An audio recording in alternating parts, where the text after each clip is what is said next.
Assalamualaikum warahmatullahi wabarakatuh. Berjumpa kita ni lagi dalam rancangan Rentas Kampung sambil meresek kabar. Bersama saya Sufian Adanan. Okey, macam biasa, rancangan ini akan bawa bis kita semua ke sesebuah kampung yang mempunyai potensi tarikan pelancong luar negara dan juga dalam negara. Okey, dalam episod kali ini kami akan bawa bis kita semua ke Kuala Belait, iaitu ke Kampung Labi 2. So, jangan ke mana-mana. Teruskan bersama rancangan Rentas Kampung sambil merisik kabar. Mukim Labi terletak di daerah Belait. Keluasan mukim ialah 361.804 km persegi dan ramai penduduk berjumlah 3,833 orang. Jumlah kampung yang terdapat di dalam Mukim Labi ini terbahagi kepada dua, iaitu Kampung Labi 1 dan Kampung Labi 2. Kawasan Kampung Labi 1 ialah dari Kampung Bukit Puan hingga Kampung Kinapol.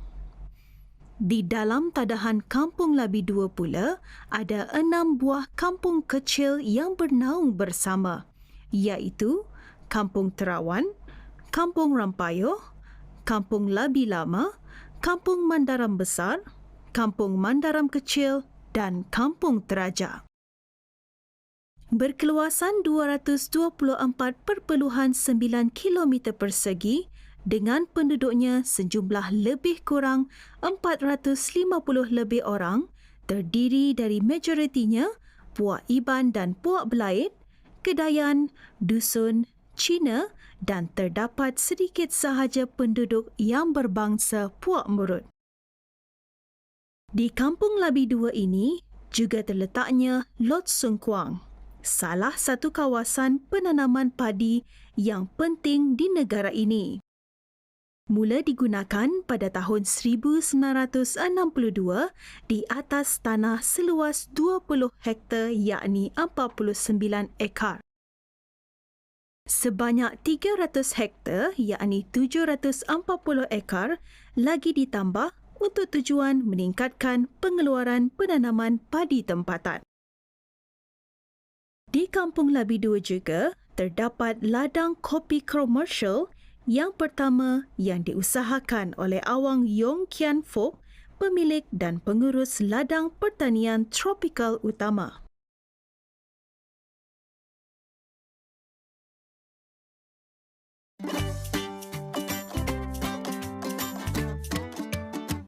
Alhamdulillah sekarang ni kami berkesempatan untuk menemu ramah Ketua Kampung Labi 2 iaitu Tuan Muhammad Nur Azri. Assalamualaikum Tuan, apa khabar kita? Waalaikumsalam Tuan, khabar baik Alhamdulillah. Okey, di sini kami kan itulah mengetahui dengan lebih lanjutlah mengenai Kampung Labi 2 ni Tuan. Okey. Jadinya macam Kampung Labi sendiri, Labi 2 ni sendirilah. Apa antara kemajuan ataupun infrastruktur yang terdapat di kampung ini? Okey, terlebih dahulu mengucapkan tahniah kepada pihak RTB yang mana Alhamdulillah ada kesempatan masa untuk berkunjung ke Kampung Labi 2 yang mana Kampung Labi 2 adalah di bawah tadahan amal saya sendiri. Okey. Mengenai dengan infrastruktur yang mana yang ada di Labi 2, kalau ikutkan memang ada fasilitinya yang tersendirilah yang mana dibantu oleh kerajaan dan penduduk kampung sendiri. Okey. Ya, atas hasil usaha kerajaan itu memang orang memang mantap lah. Memang mantap itu tidak dapat dipertikaikan.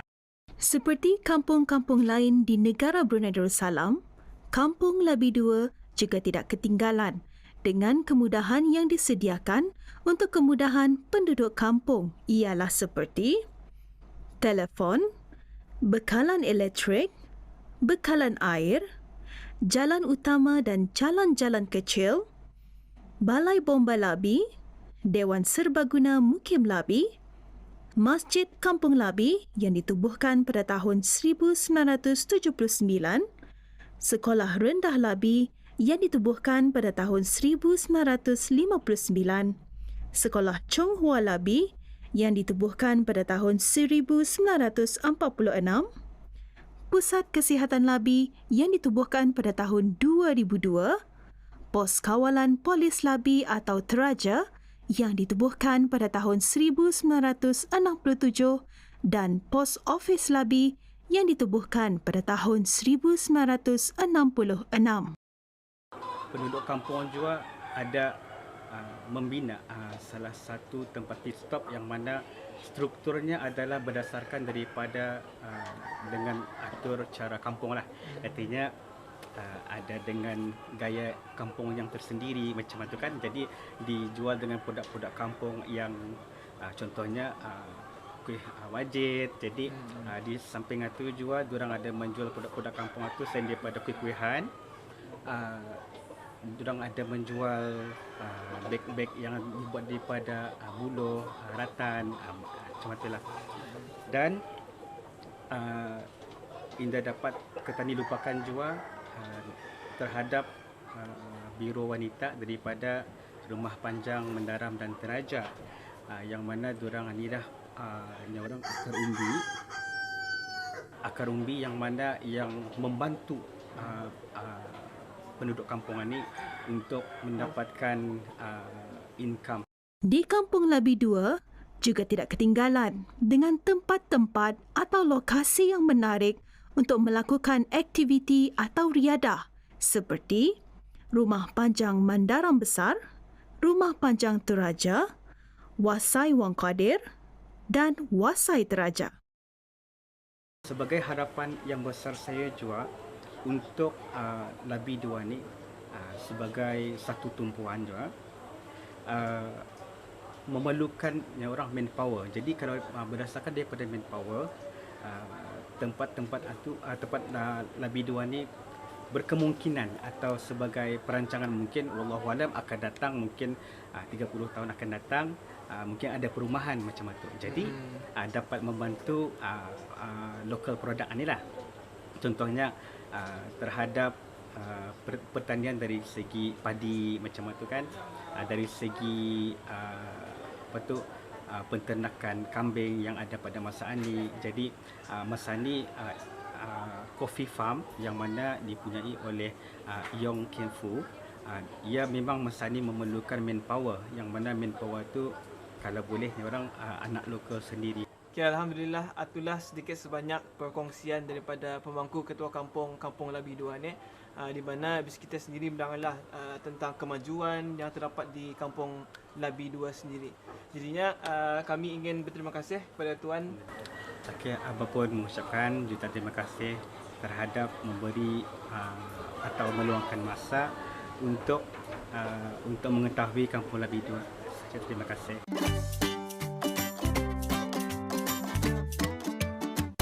Misi pertama kami mulakan dengan melawat sebuah ladang kopi yang terletak di Kampung Rampayoh bertempat di kawasan kemajuan pertanian, yakni KKP Awang Yong Kian Fuk, pemilik dan pengurus ladang pertanian tropikal utama, mula mengusahakan ladang tersebut pada tahun 1995 dengan keluasan 14 hektar dan menambah seluas 5 hektar lagi pada tahun 2000. Beliau merupakan salah seorang peladang di Mukim Labi yang pada satu ketika dahulu sangat giat mengusahakan tanaman limau manis yang juga dikenali sebagai limau labi.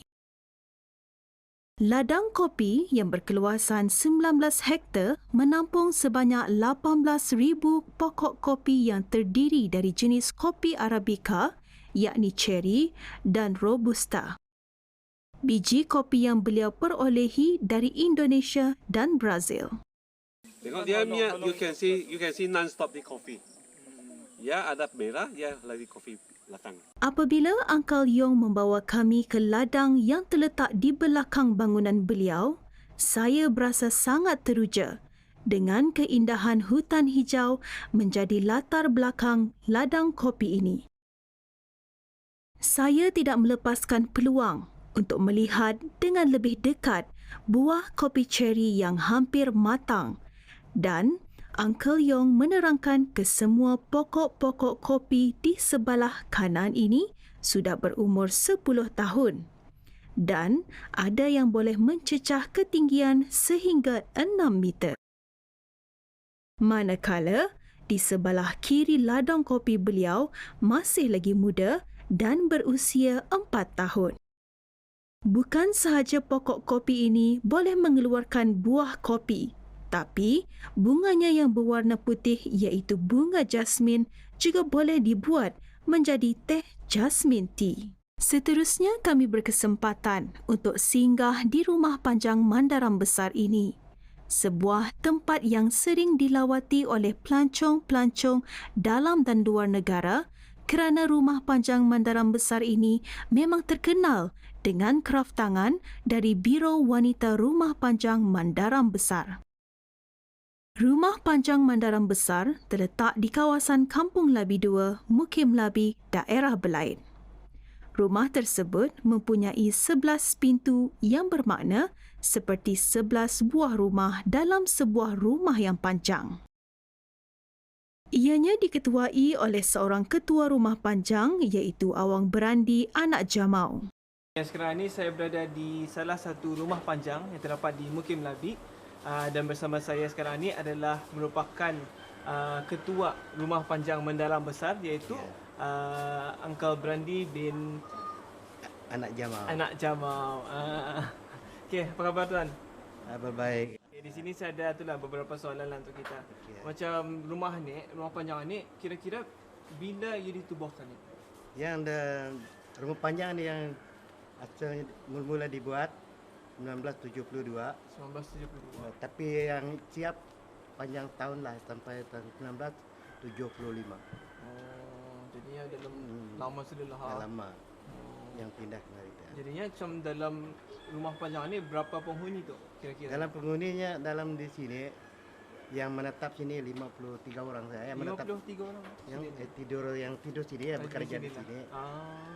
Walaupun berada jauh dari kawasan bandar, namun kegiatan aktiviti yang sering dikendalikan oleh penghuni Rumah Panjang Mandaram ini sudah lama mendapat hati di seluruh rakyat dan penduduk negara Brunei Darussalam, malah hingga ke peringkat antarabangsa. Aktiviti anyaman yang diketuai oleh ahli Biro Wanita iaitu Hensona Anak Munah kini semakin dikenali dan juga merupakan satu tarikan aktiviti di Rumah Panjang Mandaram ini.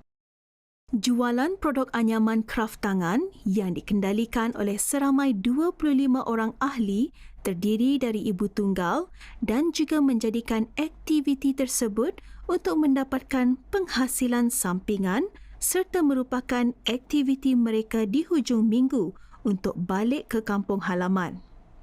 Dalam kumpulan mereka yang terdiri dari 4 orang senior dilantik sebagai Master of Weaving.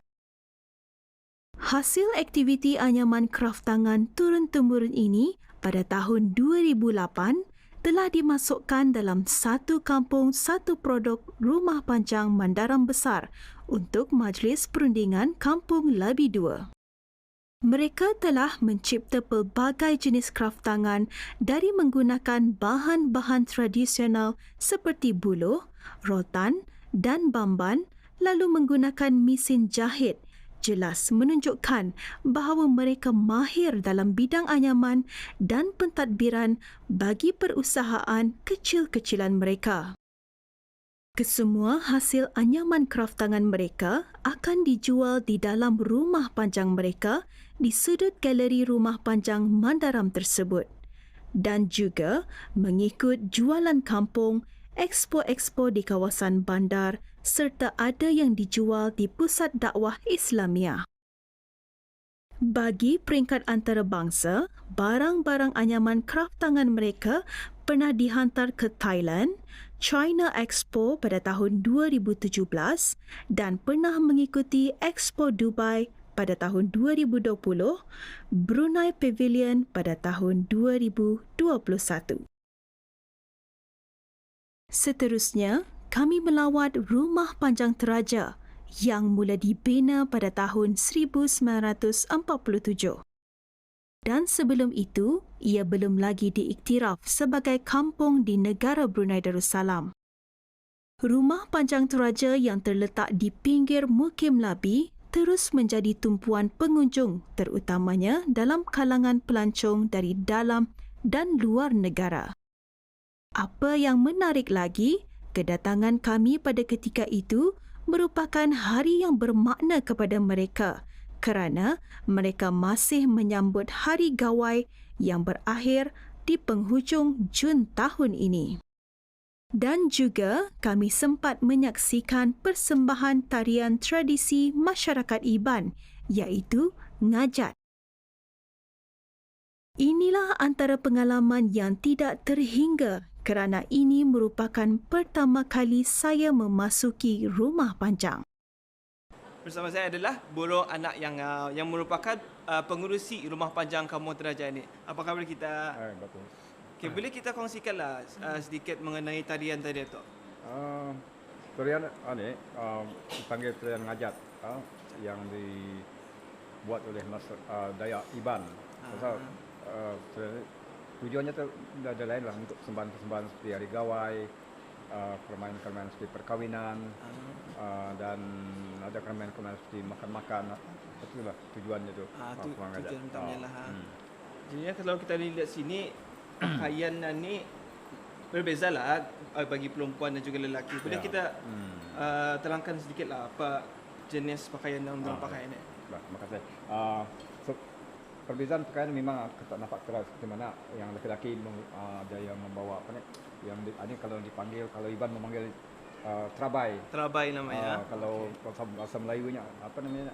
Utap. Utap. Tujuannya ni ialah untuk pertahanan semasa dulu kan ada pemusuh ada orang ada dipanggil mengayau. Jadi ini lah sebagai penangkis apabila serangan daripada pihak musuh. Orang putih shield lah, shield. Jadi buat masa ni ia dicemakan untuk persembahan ngajat. Jadi untuk tunjukkan. Sebenarnya ni bukanlah untuk saja ni. Bukan saja untuk persembahan saja ia untuk dan juga ni parang dipanggil parang ilang. Parang ilang. Kenapa dipanggil parang ilang tu? Ia as pun untuk mengayau je parang ilang ni. As untuk mengayau, bukannya untuk seni untuk kautan dan sebagainya. As untuk parang ilang untuk mengayau je. Dan baju ni dipanggil baju gagong.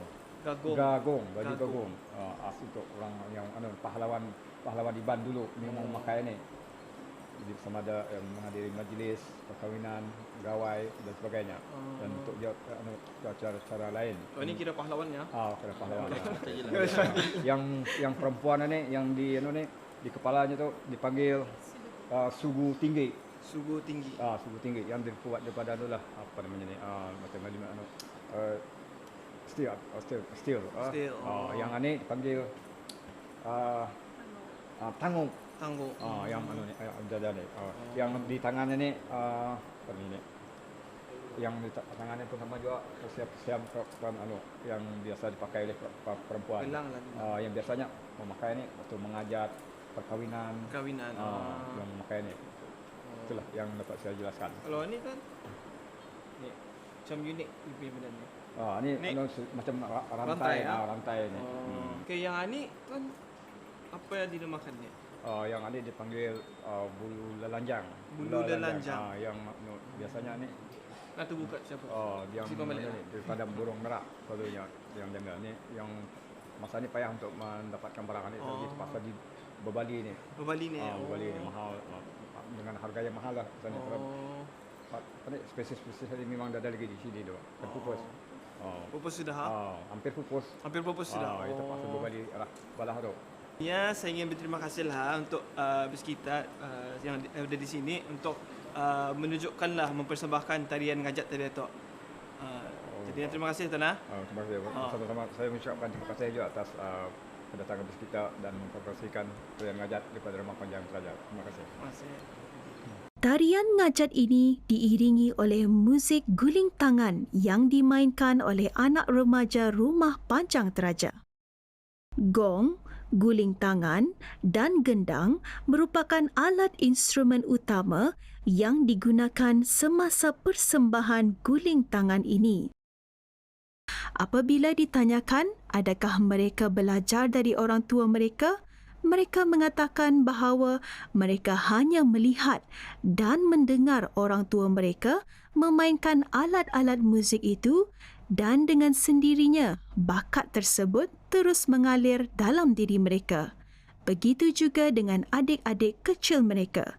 Siapa menyangka umur yang muda ini tidak boleh memainkan alat muzik tradisional ini. Ini sesuai dengan pepatah, bagaimana acuan, begitulah kuihnya. Mereka juga bakal pelapis generasi akan datang bagi mempertahankan kekayaan tradisi adat budaya masyarakat Iban yang sememangnya akan dipertahankan untuk perkembangan industri sektor pelancongan bagi Kampung Labi 2. Okay, sekarang ni kami dalam perjalanan menuju ke Wasai Teraja. Yang akan mengambil masa lebih kurang dalam 30 ke 40 minit lah dari rumah Pancang Atuk. Jadinya, jom kita teruskan. Perjalanan menuju ke Wasai Teraja kami teruskan sebelum malam menjelma. Kami tidak mahu melepaskan peluang yang ada setelah jauh perjalanan menuju ke Kampung Teraja ini.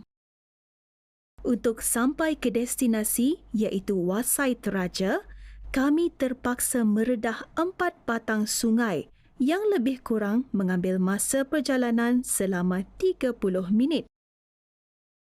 Permukaan tanah yang rata dan tidak berliku-liku memberikan kemudahan untuk kami melalui perjalanan jungle trekking pada ketika itu. Namun demikian, harus berwaspada. Kenapa? Kerana kawasan hutan Bukit Teraja tersebut terkenal dengan binatang yang dipanggil limatap atau pacat, dan binatang ini akan hinggap ke anggota badan manusia dan menghirup darah seperti lintah.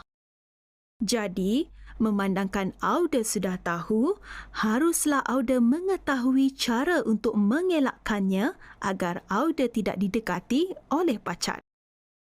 Antara salah satu caranya ialah dengan memakai pakaian yang tebal dan tertutup dengan rapat agar pacat tidak dapat hinggap ke badan Auda, terutama sekali di bahagian kaki hingga ke lutut.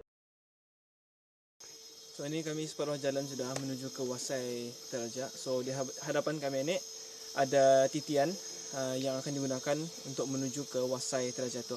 So ini kami disarankan untuk berhati-hatilah pasal ianya licin sedikit. So tapi untuk pengalaman kita ni cuba je.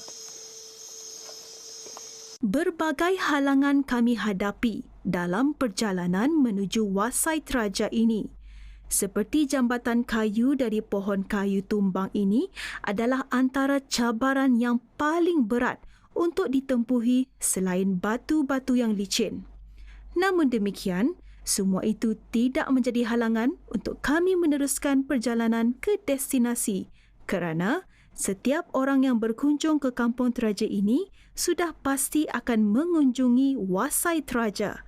Apatah lagi, dengan kehidupan flora dan fauna yang terdapat di sini memang unik dan boleh dijadikan uji kaji dan penyelidikan penentut sekolah.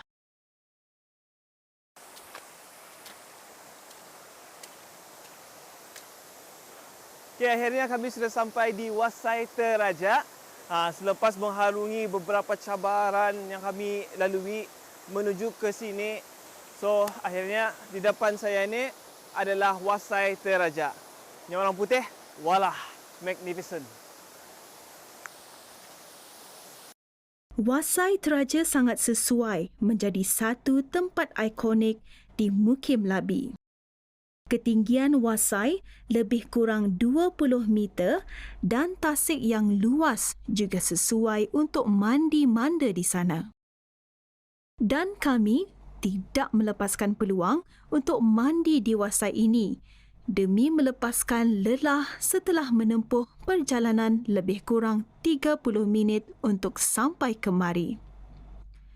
Menurut juru pandu kami ini, di kawasan Bukit Teraja terdapat beberapa lagi wasai di sekitar sini. Selain dari Wasai Teraja, Wasai Beluluk juga adalah salah satu dari wasai-wasai yang ada di sekitar Kampung Teraja ini. Okay, Alhamdulillah selesai sudah ekspedisi kami di Wasaita Raja Anik. Di sini kami ingin berterima kasihlah kepada Uncle sebabnya sudi membawa kami ke dalam untuk melihat sendirilah keindahan alam atunya orang. Jadinya kepada bis kita yang akan kemari, diorang ni buka setiap hari lah. So siapa-siapa yang akan adventure sendiri ke sini, mari tah. Jadinya itu saja perkongsian kami pada episod kali ini. Jadinya jumpa lagi di episod yang akan datang. Assalamualaikum warahmatullahi wabarakatuh.